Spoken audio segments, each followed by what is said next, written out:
Welcome to the show, everybody. This is the Farsi Show presented by MyBookie, MyBookie.ag. It's wonderful to have you along for the ride. I do usually love the All-Star game. In my older years, I've tended to care less about it and all that, but I was paying attention last night, especially after the Sixers Summer League game was over. That's right. I was on Summer League duty last night, but keeping an eye on the All-Star game throughout. And Pete Alonso hits the 3-run home run. And I'm like, damn it, he's probably going to win the MVP. And the last thing I need to hear, last thing I want to hear, last thing any of us want to hear are MVP chants going on at Citi Field when the Phillies are playing the Mets again. God forbid they have to meet them in the playoffs again. MVP, MVP, MVP. So then, literally, my thought was, I was just disgusted. I was like, we're going to hear the MVP chants at Citi Field. It's going to be terrible. So then Edwin Diaz comes in as things are already starting to unravel for the National League. Edwin Diaz comes in to try to close out the victory, and he doesn't, thanks to future Philly Stephen Kwan and his hand in the situation with the game-tying RBI infield single. He blows the save, and he blows the opportunity for his teammate, Pete Alonso, to get that MVP trophy. And I think, this is fantastic. Oh, I don't have to hear those cheers. All right, let's see what happens in extra innings. And I was like, wait a minute. There is no extra innings. They're doing the swing off, the home run derby to decide who wins the game. I wonder if Kyle Schwarber will be part of this. What if Kyle Schwarber won MVP? Oh, what a great turn of events. And Kyle Schwarber steps up there. I believe the National League was down a run, or no, 2 runs. He goes up there, hits 3 home runs, takes a couple pitches, gets the timing. You even see him go, yeah, that's right. Like, nods his head, little smirk, Oh, okay, I think I got it. I think I got this. And then he proceeds to take 3 swings, took a pitch, I think, after the second home run. He hits 2 home runs, takes pitch 2, and then hits what would be the game winner. And then Kyle Schwarber is named MVP of the 2025 All-Star Game.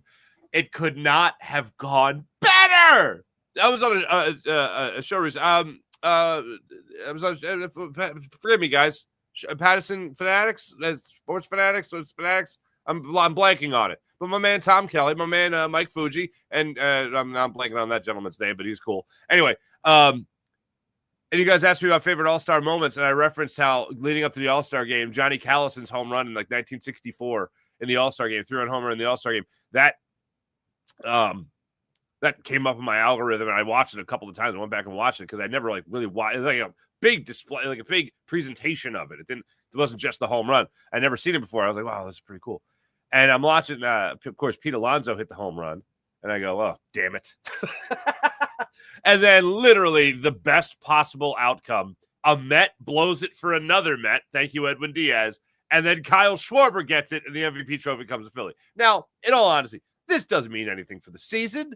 All it means is I'm not annoyed as much as I possibly could be by Mets fans chanting MVP. Instead, now I get to hear Citizens Bank Park for a guy in a contract year chant MVP when he comes to the plate, especially in those clutch situations, those crucial situations. I love the fact that also Kyle Schwarber did not want to do the actual home run derby, and yet he got thrust into winning the National League their game with a home run derby off, a home run off. And also following it, it was cool. It was exciting. And I'll also say this about typical Atlanta Brave fan fashion. Nobody was there. Nobody was there. Oh, man, that's a good time. You have this historic moment for the All-Star game. And, it's in Atlanta. And Atlanta is like arriving late to LA is leaving early to Atlanta. Like that's kind of the thing that I've noticed about Atlanta, or just not showing up at all, basically. But the stadium was packed, it was juiced, and then it wasn't anymore. And I was I was laughing myself to sleep last night. Oh, man, another Met. A Met blew it for another Met, and it went to the Phillies. That's a beautiful thing. An absolutely beautiful thing. Either way, welcome into the Farzy Show. My name is Mark Farzad, and this is the Farzy Show presented by MyBookie, mybookie.ag. It is absolutely incredible to have you along for the ride. We'll also get into last night's Summer League game. VJ Edgecombe did play in the game. VJ Edgecombe was not so great in that first half, scored all 15 of his points in the second half. We'll go through some of that today.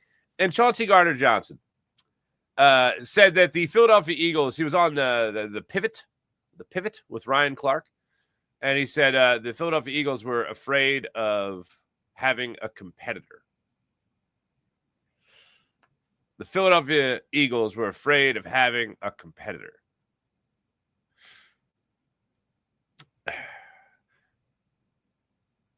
Let me start off there. I absolutely still despise the fact that Chauncey Gardner-Johnson is not here. It really is for people the easiest thing to look at. Wait, you had him for a year. You went to the Super Bowl. You didn't have him. You fell apart at the end of the year. He comes back. You go back to and win the Super Bowl. What am I missing? This guy seems to be a rather important piece to your secondary. There is no better proof in the pudding than that. Hey, I'm here, Super Bowl. I'm not here, no Super Bowl. Historic collapse. I'm here, Super Bowl. And then you get rid of him again. On the phone, and because everything's on video nowadays, especially with CJGJ, just like the first time he was out of Philadelphia, he was like, yeah, Philadelphia, I think, was it MFers? Was it something like that? Something along those lines. And then he comes back and we're like, yeah, it's fine. All's forgiven. Guy can play safety. We're good. So then this time around, the video is out there again of Howie Roseman giving him the call saying, we got to move on. It's cap thing. We got to pay the young guys. Can't pay you and the young guys. So we're going to make a move here, blah, blah, blah. And he's like, okay, that's business. And he was cool. He's like, that's business. This is business. Appreciate the call. It's business. It's business. It's all business. And ever since that, it hasn't been business. Ever since that, it's about feelings being hurt. In no way, shape, or form do I feel like the Philadelphia Eagles got rid of him because he's a competitor. Now, in his mind, what is a competitor? Somebody who could fly up the handle at any moment? A guy who get thrown out of the game? He is specifically cited the Washington game that he got thrown out of. They don't want to get rid of me because I'm a competitor. I absolutely think that Howie Roseman, the Eagles front office, maybe even Vic Fangio, looked at the whole situation with Chauncey Gardner-Johnson and thought, yeah, we're a little scared of what he could do next. We're and how it could hurt the team. Not like a serious thing or anything, but just like how it could hurt the team on the field. Will it come up at the wrong time where he loses his temper or competes a little too hard for our liking, to use his term? And we'll have to move on from him, or he'll hurt the team, and then we'll have to move on from him. So they moved on from him. I kind of feel like they looked at it as Chauncey Gardner-Johnson is in one hand, he's got a can of gasoline, small can of gasoline, and the other hand is a lighter. Like they just were like, okay, all right, those two, they're just too close together, and at any moment this could explode, and it's not going to be good for anybody. That's how I feel they looked at Chauncey Gardner-Johnson. Handle with care. Very fragile in a way, not in a negative way towards his own personality, but just that they had to handle with care. And rather than live on that edge, they felt like, okay, look, our secondary is still going to be pretty good. Cooper DeJean, Quentin Mitchell, they brought in the veteran Adoree Jackson. They got faith in Keely Ringo. So as far as the corners and nickel spot go, we feel pretty good. Reed Blankenship is a game sealer. Feeling pretty good about that. All right, we got Drew Bakuba here in the second round. We feel pretty good about that. And they're just going to end up signing Jonathan Simmons anyway, so whatever. Yeah, I don't think it was all about money. And normally when people say it's all about money, normally it is all about money. But in the NFL, in this particular case, or if someone's being let go, it's not always just about the money. It's about performance. It's about personality. It's about mix.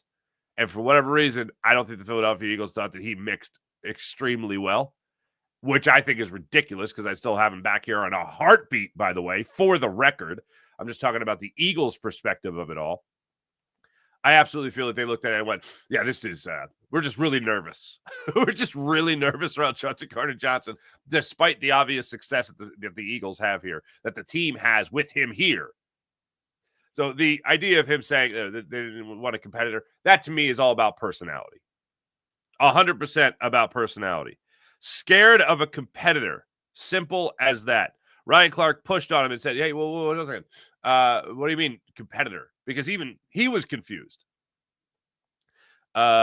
We had a little scrum at practice, Chauncey Gardner said. Nothing, just offense versus defense, but who's the culprit of it?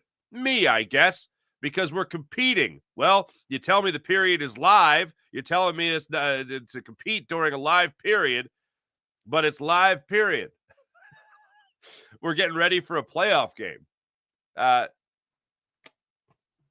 That's the example of the guy that can fly off the handle a little bit. Yeah, it's live, but man, it's still your teammate. What is he, headhunting at practice? So combination of the Washington game getting thrown out and apparently a little bit of an attitude there at practice. Again, it goes back to dangerous. Don't let these two things mix because it's going to explode.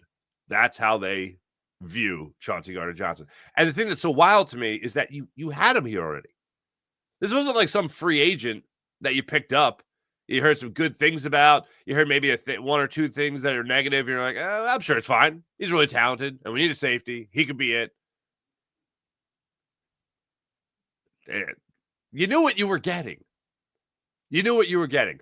The other idea is Vic Fangio signed off on him being here in the first place. Or, excuse me, the return, I should say. And then I don't think he liked what he had. And this isn't the first time we've heard from Chauncey Gardner-Johnson about his departure in Philadelphia. And I'm not even talking about the phone call that Howie Roseman made. It was after that when Vic Fangio very nonchalantly answered the question about Chauncey Gardner-Johnson not being here anymore. He just said simply, that was a cat move. I was fine with it.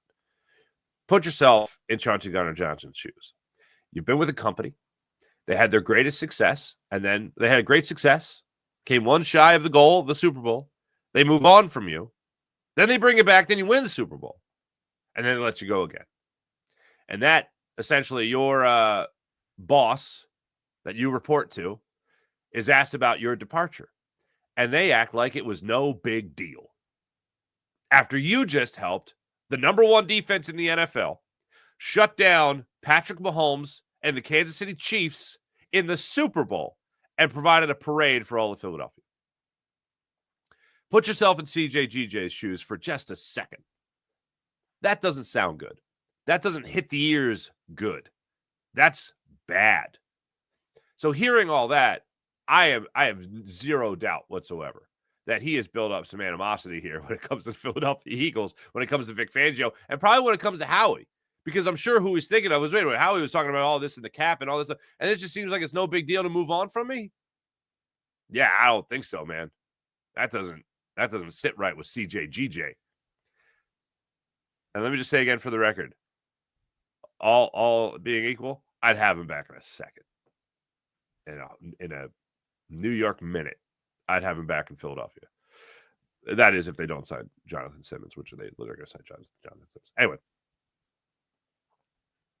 I am very much looking forward to the way the rest of this offseason plays out. With him being in Texas, him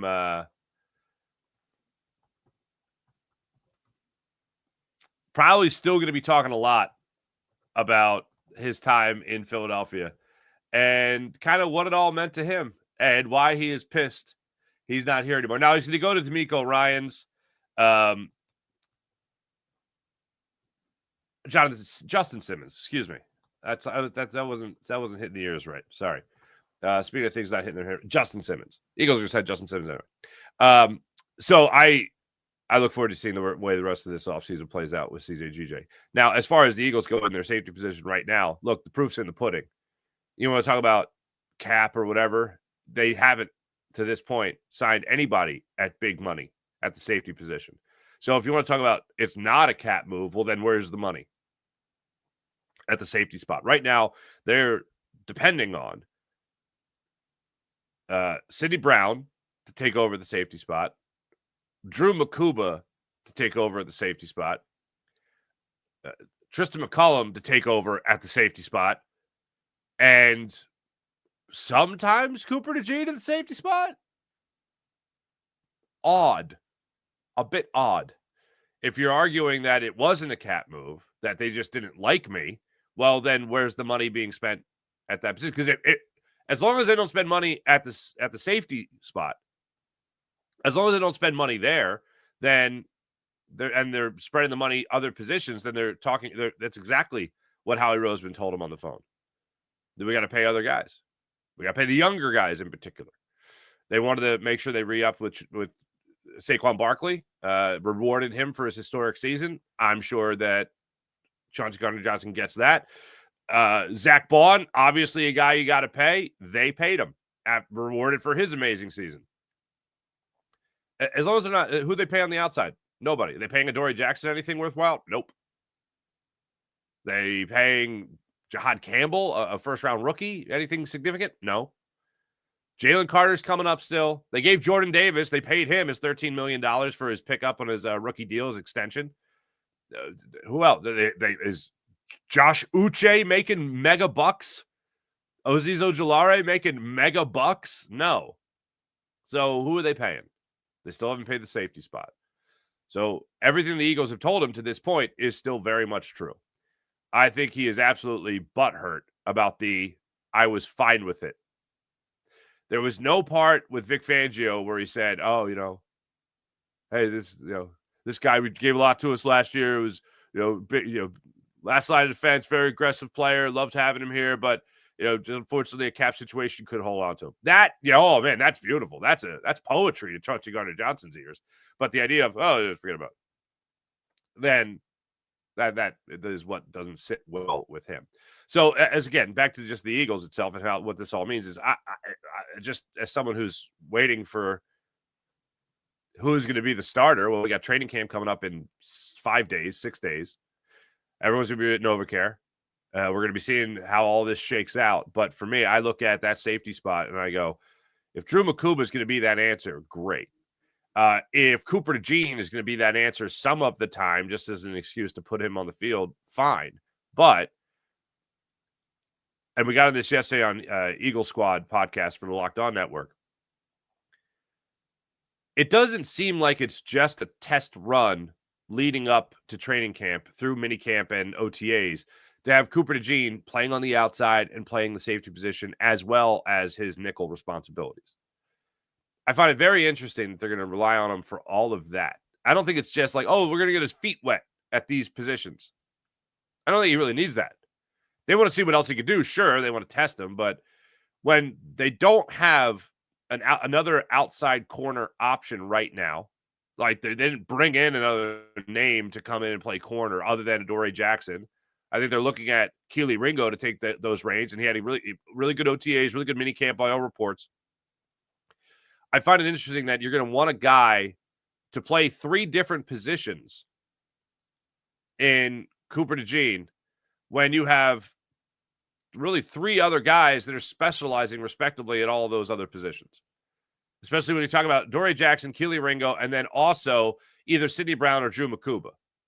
Now, Makuba can also play the nickel. So, look, versatility is great. I'm not saying it's not great. And it's one of the things that makes Cooper DeJean so special that he can even be considered for these other roles. But it's odd to me that the talent you brought in still isn't better than a guy who's just very versatile. Guys that are specific, these are their specialties, playing the safety spot, playing the outside corner. These are their specialties. And still, I think Cooper DeJean is not just getting, we're just going to see how he does. I think they're absolutely looking to keep him on the field as much as humanly possible. And the reason I think that is because I don't think Vic Fangio is throwing out the exact number of base defensive plays that they ran out of last year. 160.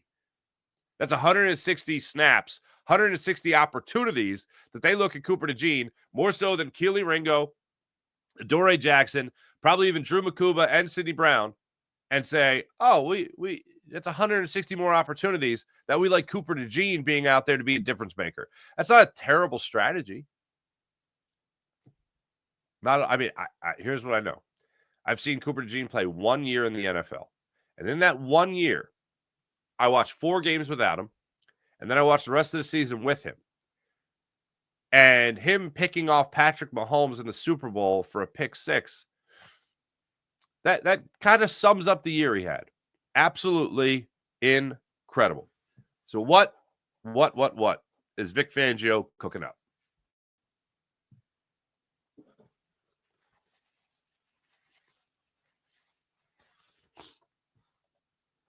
These are the questions. These are the questions I have.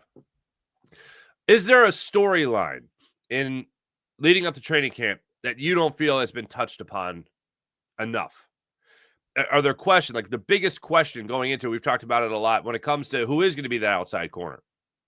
The offensive side of the things, we've talked about the right guard spot, and it's just like, yeah, whoever. Just pick up an undrafted free agent that we've never heard of and start him, and we'd be confident because Jeff Stoutland said, oh, yeah, he'll do. You know? Is there a storyline on the defensive side, offensive side that you just haven't heard a lot of? Harry Mays brought up a great one yesterday, and it was like Jake Elliott's struggles last year. That was very much a thing. And he missed, I think, 4 extra points. He was not money from the long distance field goals that we have seen him be money from in the past. He had some struggles last year, and that was a conversation of more than 1 point in the season. A couple of times throughout the season, it was like, is Jake Elliott okay? The Eagles need to start working out kickers? What's going on here? And I thought, if we're talking about the kickers, it reminded me of when the Eagles won their first Super Bowl. And the conversations in training camp were, well, is Nick Foles going to be okay at backup quarterback? He hasn't played. Is he going to be okay at backup quarterback? New long snapper. How is this team going to survive? I was like, wow, if this is what we're talking about, this is going to be a really good year. If these are the problems, quote unquote, this is going to be a really good year. So I feel very similarly.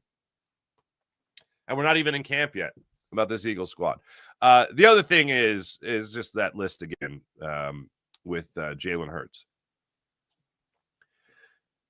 I feel awesome about Saquon Barkley being here. Obviously, I feel great about this offensive line, regardless of whoever the right guard is going to be again for that Jeff Stoutland University graduate's degree, whoever it is. Even if they take the expedited, elongated classes to graduate earlier, I feel pretty damn good about that. But I was looking at that list again, and here it is again. This is from executives. This is from scouts and coaches around the NFL. And the thing that I find really interesting about this is Jalen Hurts is a second-round pick.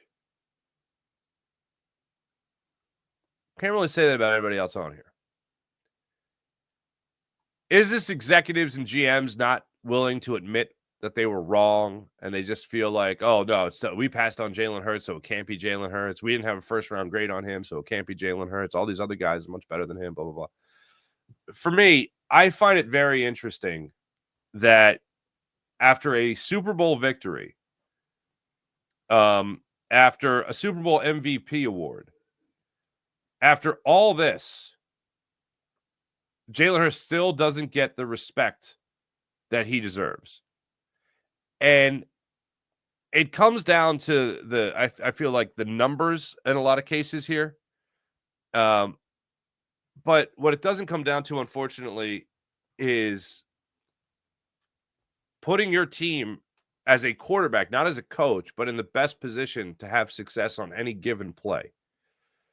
And it's amazing that Jalen absolutely defaulted into hero ball at the end of 2 seasons ago now, tried to do everything for his team, and it obviously did not work out, and went through an awful stretch of like 24 turnovers in 20 games, and that carried over into this past season with 2 interceptions, almost 2 interceptions in Brazil against the Packers. And then after the bye week, everyone wants to talk about how they just gave the ball to Saquon Barkley, and that was that. Well, that wasn't everything. I mean, Cooper DeJean came in.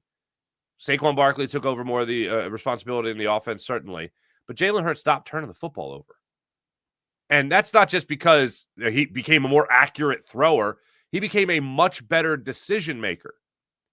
And I've talked a lot about this in the past, about Jalen Hurts and just his willingness to eat a sack. his willingness to even take a safety if it means he's not going to, have a wind up and have Levante David smack that ball out of his hand again. He's not going to try to throw the football in a phone booth. He's not going to put the precious pigskin in peril, as I like to say. Just hold on. If I just don't try to be the hero, if I just take the safest play possible, where I limit the possessions that offense has, then we're going to be, especially with this offense, we're going to be pretty good. And if I just get close to that goal line, touchdown. And that's one of the other things that I find wild to me. Like, does any other quarterback, like Josh Allen's a pretty damn good quarterback. They can't run the tush push as well as the Eagles. We learned that in the AFC Championship game. Does any other quarterback have an automatic touchdown play in their back pocket? If it was anybody else, they'd be like, oh, this guy's amazing. How many teams in the NFL would like to have an automatic touchdown with this quarterback? This is amazing. But no, for whatever reason, Jalen Hurts. Like, you're telling me, and I've said before, Jalen Hurts, the only quarterback I'm taking in the NFL over Jalen Hurts is Patrick Mahomes. So you're telling me that a 26-year-old quarterback who's been to 2 Super Bowls, been the MVP of the league for like a stretch of something, I think it's 21 out of 25 weeks. And a guy who's been to 2 Super Bowls, won a Super Bowl MVP. That guy, and also has had 2 or 3 separate 10-3 starts to seasons. That guy, he's not good. And by the way, 2 of those starts are without Saquon Barkley. So you mean to tell me, and a 10-game winning streak last year. You mean to tell me that this guy is not even in the top 5, according to NFL executives? Yeah, it's still weird to me. And when you boil it all down, what does it mean for the actual team? I know Jalen Hurts has been in Greece with Michael Jordan. Not bad. I saw a picture of Carmelo Anthony there too. Okay. But what does it mean for the team? It means Jalen Hurts gets that. Thank you very much. I'm going to put that in the motivation bank, and we'll use that for the rest of this season. And here's the deal. The unfortunate thing for Jalen Hurts personally, which I don't even think he cares about, but if the Eagles win the Super Bowl again this year, if the Eagles even have a dynasty, this is going to be looked at as a super team and not, wow, Jalen Hurts is amazing. And I'll tell you how I feel about that. I really don't care. I'm sorry. Is it 2 or 3 more parades? Then we're fine. We're good. Is it an Eagles dynasty? What? That's unheard of. But even if it does build itself to that, then Jalen Hurts is going to be looked at as just one of the pieces in the cog in the wheel, one of them. And I do love that Nick Sirianni, when they gave him the opinion of some that Jalen Hurts just kind of along for the ride, or he's a spectator, and all that. Nick Sirianni just said that's BS. And it is, because Jalen Hurts is controlling a lot of that offense. And the other thing that we don't talk about enough is going into last year, one of the big questions was, how is Jalen Hurts going to survive without Jason Kelce as his center? How is Jalen Hurts going to survive without Jason Kelce? Well, how is Jalen Hurts going to survive without Jason Kelce? Well, he did pretty damn good with Cam Jurgens. And Cam Jurgens, to his credit, did pretty damn good. But Cam Jurgens wasn't asked to do the same thing with shifting protection or calling out defenses. He wasn't doing the way that Jason Kelce was doing it. Jalen Hurts was doing it. Jalen Hurts took that step forward. So when you talk about the Kevin Patullo version of this offense, what's that look like? I think it's going to look a lot like the Jalen Hurts version of this offense. Because Jalen, I think, is going to take that next step this year where, okay, we don't have to worry about the center and communication between the center and the quarterback. This year, I don't think we're going to have to worry about communication or play calling between the offensive coordinator and the quarterback, because I think the quarterback is going to take on more of that responsibility, just like he did last year. Now, I'm not talking about, the famous, Terry Bradshaw called his own plays. I'm not talking about going that extreme.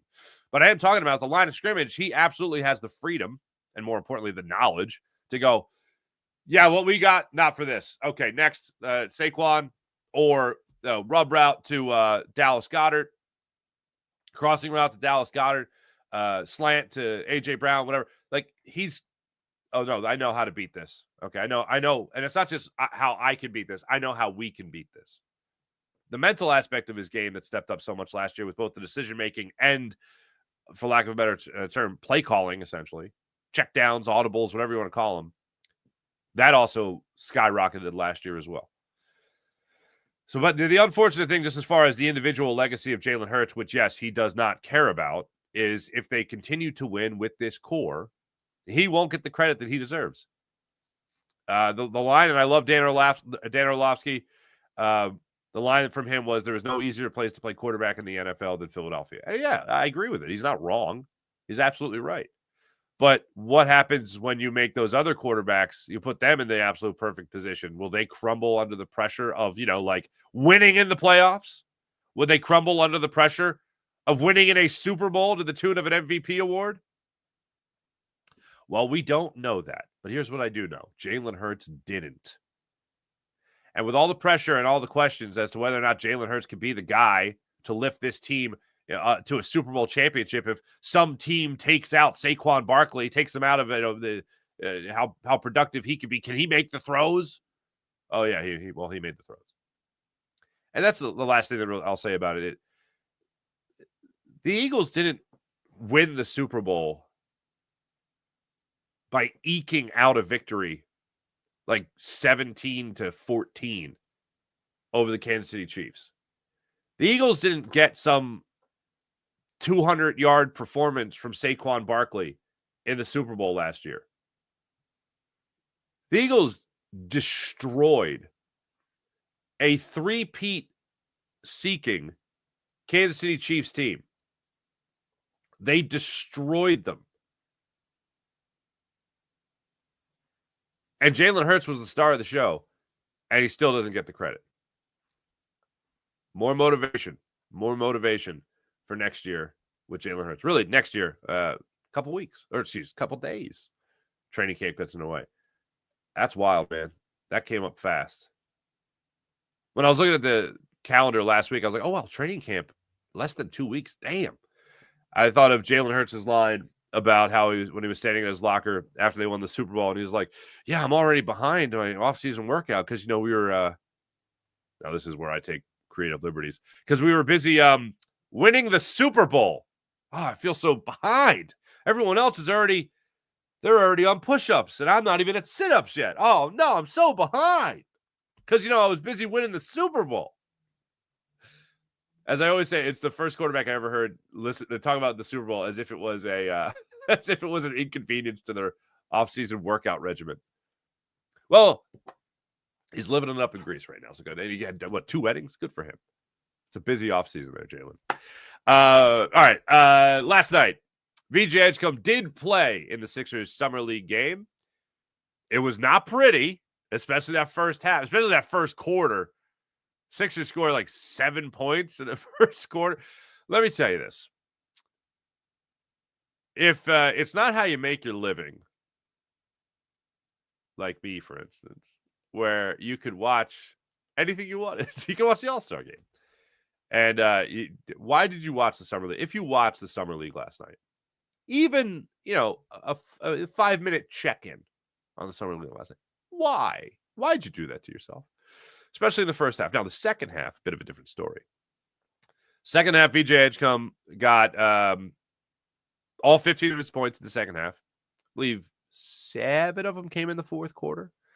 Really showed off the athleticism. Shot well from the free throw line. I don't think he missed a free throw last night. All in all, it was a great second half.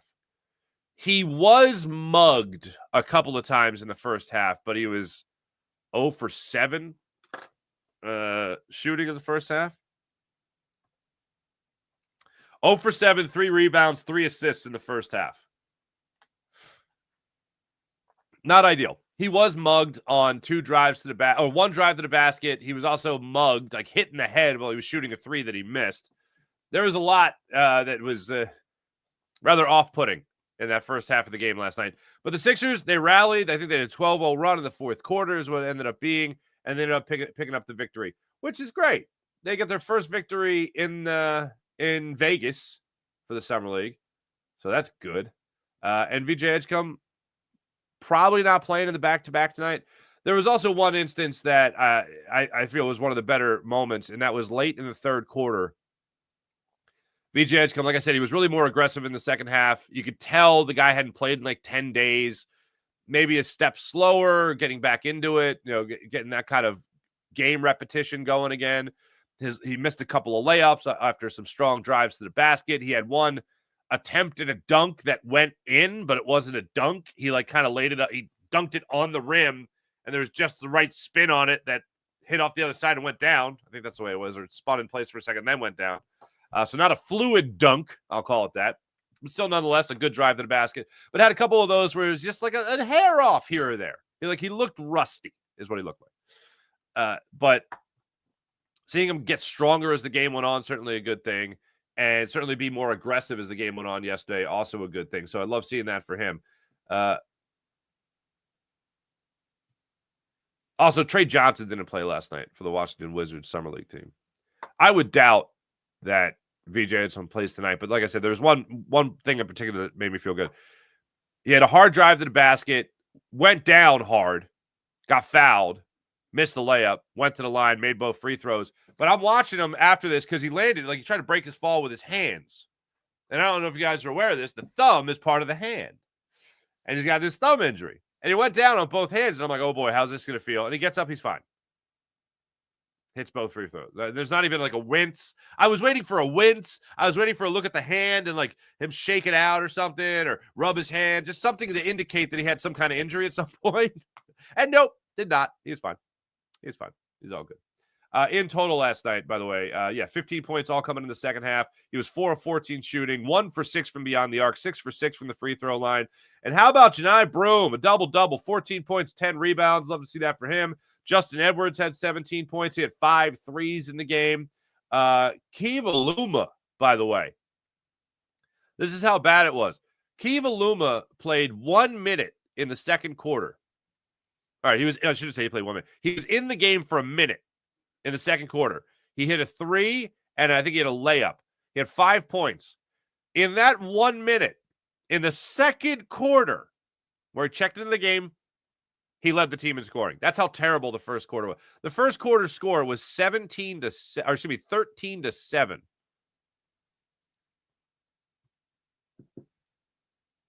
Also, a couple air balls for the Sixers last night, including my man Andrew Funk out of Archbishop Wood. Rooting for him, man. Not a great night. Not a great night for basketball, but a great night for a second half of basketball where the Sixers just, by the way, blew them out by 10 in that fourth quarter. So good for the Sixers on that. In case you're just joining us, the top story of the day. Let's have some fun with this for as long as we can. In the All-Star game last night, Pete Alonso hit a 3-run home run, in line to be the MVP, until his teammate, Edwin Diaz, blew the save for the National League. Future Philly, Stephen Kwan, came up with the game-tying RBI infield single. And all the while, by the way, Edwin Diaz was laughing it up on the mound. I'm like, this dude's about to blow this, and he finds this to be hysterical. So anyway, they tie it at 6. They have tied it. The American League ties it at 6. So then they have a home run off. They have a home run derby to decide the victory. And who would pretty much clinch the victory for the National League? Kyle Schwarber. You get 3 swings. He hit a home run on all 3 of his swings, propelling the National League to victory, and him winning the National League MVP, or excuse me, the All-Star MVP award. So, in short, one Met blew the MVP for another Met, and then it went to a Philly. That is a picture-perfect ending.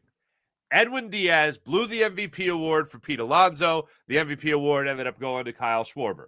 We don't have to hear annoying MVP chants at Citi Field. Instead, we get to be the annoying MVP chants in South Philadelphia. Couldn't have scripted a better ending as far as I'm concerned. Hey, let me tell you about the Game Time app. Download the Game Time app, create an account, use promo code Farzy, and get $10 off your first purchase on the Game Time app. Want to go to the game, the concert, the comedy show? Game Time app has you covered. And don't forget about Game Time Picks. The Game Time Picks feature on the Game Time app You know what that does? That filters out all the fluff so you get right down to it. The best seats are the best prices, and you can even view your seat before you buy it so you know the vantage point, so you take the guesswork out of buying tickets on the Game Time app. So download the Game Time app, create an account, use promo code Farzy, and get $20 off your first purchase on the Game Time app. How about PHL Sports Nation, Philadelphia Sports Nation, enhancing your Philadelphia sports fan experience across all social media and blogs? That's PHLSportsNation.com. And how about Sky Motorcars? SkyMotorcars.com. Check out Brett's amazing inventory at SkyMotorcars.com. Let's get into the chat check and see how you guys are doing on this fine morning. Rye, what's going on, Rye? Rye, I believe I just put it together the other day, and I apologize. Wine Niners Wine, Rye, my man. Junior Hudson, good morning. Let's go. There you go. CM Punk, hi, Farzy, hi.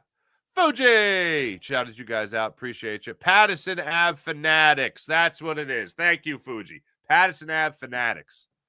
Mi scusi, Fuji. Sean Kilrain, good morning. Sean Kilrain, hello. Kyle Schwarber, the first Phillies MVP, the All-Star game since Johnny Callis in 1964. How about that? You know, another shout out to you, Patterson Avenue Fanatics guys, because you guys were asking me about Big Daddy Graham. And Big Daddy Graham, if we talked about an All-Star game, Johnny Callison would come up because Big Daddy Graham that was like his favorite moment when Johnny Callison won the All-Star game MVP. 3-run home run, 1964, and we would talk about that a lot. All-Star game would come up, we'd be talking about. I'd say Johnny Callison, Frank Sinatra, Sopranos, even though I was not. I don't know what made Big Daddy think I was such a big Sopranos guy, but I wasn't at the time. I am now. Watched the show 2 times through within the last year. Yeah. Sean Kilray, hello. Kyle Schwarber and Callison, only 2 Phillies ever to win All-Star game MVP. Callison hit a walk. This was a walk-off, yeah. Give the National League an All-Star game victory in 1964. Fitting. Boa fan, sign him, please, Dave. There was a comment out there from Kyle Schwarber during the media sessions and all that stuff leading up to the All-Star game. And it was basically like, look, they know they have interest from me. I have interest in them. Hopefully that leads to us striking a deal. So let's get that deal done. Please and thank you. Sean Gillespie, hello. Morning, everyone. Good morning. The Eagle Nest, music to my ears. Is that not the greatest thing ever? When Pete Alonso hit that home run, the first thing I thought was, damn it. Now All-Star game's going to go to MVP's going to go to the Mets. Now when the Phillies go to City Field, we got to hear MVP.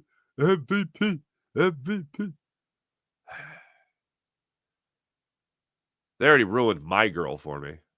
Thanks to Francisco Lindor walking up to that. Oh, hey, by the way, I didn't even mention this. The ABS system, yeah. Hell yeah. Absolutely. How now? Can we get it now? Now. Big fan. Loved it. I think it was, I know it was an Encarnacion saying who. Oh, damn it. I'm blanking. Who, was it Hernandez? Who the hell was it in that 8th inning or 9th inning? Ball was outside. Kirk appealed it. Catcher for the Blue Jays, so we know all too well. In Philadelphia, excuse me. Wow. And live taping. Appealed it and got the strike call. And he just stood there in the batter's box like, there's no way that's a strike. Still was dumbfounded, even though he just watched it. Tracked by a computer. The one thing I heard Ken Rosenthal saying about it the other day, this wasn't last night, but this was the other day. The thing I heard him say about it was that the strike zone is a little taller and less wide. I think that was it wasn't the same strike zone. And that made me go, wait a minute, hold on. What do you mean not the same strike zone? It adjusts to the player, obviously. But it adjusts differently than what the actual strike zone is. So I thought that was wild. That's the first time I had heard that. But either way, I think this really worked out well last night. And they didn't mark it in the play-by-play or box score. Arozarena, that's who it was. Struck out looking. And originally it was called a ball. It was going to be, it was 0-2. And they hit him with a fastball low and away, and it just stayed in the zone for a strike. Barely. And Randy Arozarena just stood there like, that's not a strike. And it's like, oh, technically speaking, the evidence is there. So I did like it last night. I thought that was pretty cool. Ken Saad, good morning. Schwarber, God bless you. God bless you. Ken Saad out of here. That's right. Right, Farzi, correct. Yeah, I'm a real detective. That only took me like 3 months, brother. Changed my name for real nickname because there are too many NFL whiners now. That's true. That's true. On this, so on the serious note, what the bleep are the national talking heads thinking that Dallas might be good this year? They just, oh man, they would love nothing more than the Dallas Cowboys to be good. I tell you all the time, the Dallas Cowboys, for every network, provide a cowboy bump. Everyone has an opinion about the Cowboys. You either love them or you hate them. I just heard the story recently, like Elvis Presley's manager, the Colonel, sold I Hate Elvis pins to make sure that he made money off everybody. The Cowboys are I Hate Elvis Presley pins. They make money. They help the league make money from everybody. We'll watch a Cowboy game, even if they're playing the Chargers or whatever, just because we want to see them lose. That's how most of the nation feels. Oh, what, America's team? You think it's not a unique thing to Philadelphia to look at the Cowboys and be like, America's team, my ass. You know, that's not unique to Philadelphia. That's pretty much everybody else that's not a Cowboys fan. It's like the Yankees. Everyone's got an opinion on the Yankees. So that's the way they look at it. That's the way they look at it. To build them up as possibly being good is only helpful because you're going to get the bandwagon fraud Cowboy fans from around the country. Oh, it was so good. Oh, it was great. Clickety, click, click, clickety, click, click. And then you're going to get the people that hate them and be like, this is stupid. There's a lot of money in hating the Cowboys. There's a lot of money in the Cowboys. That's why that's the thing. And no, I do not think they're going to be good this year. I think they're going to. Here's the thing. The Cowboys could go 11-6, 12-4. They could be 12-5. They could be amazing. Have a great regular season. They're going to poop the bed in the playoffs. They are playoff poopers. That's what they are. Eagle Nest, hello. Cowboys can coin the term America's team, but Philly is the world's team. That's right. Took over Brazil, won in London. Come on. Thanks, everybody in the chat. You guys are great, as per usual. All right. Coming up later today, a live version of Locked On 76ers at 10 o'clock. Keith Pompey and yours truly. We'll be talking about last night's Summer League game, so make sure you guys like and subscribe to Locked On 76ers. Make sure you guys, on YouTube, make sure you guys like and subscribe to The Farzi Show. Make sure you guys like and subscribe to Jacob Media. You got Birds 365 coming up at 8 o'clock today. And, yeah, we'll have another Sixers short going out there later tonight as well after the 76ers play their final Vegas Summer League game. Look at this. Look at this. Thanks for watching. Thanks for listening. Once again, Kyle Schwarber, All-Star Game MVP. Edwin Diaz costs Pete Alonso and the Mets the All-Star Game MVP. Have a great rest of your day, everybody. See you guys tomorrow.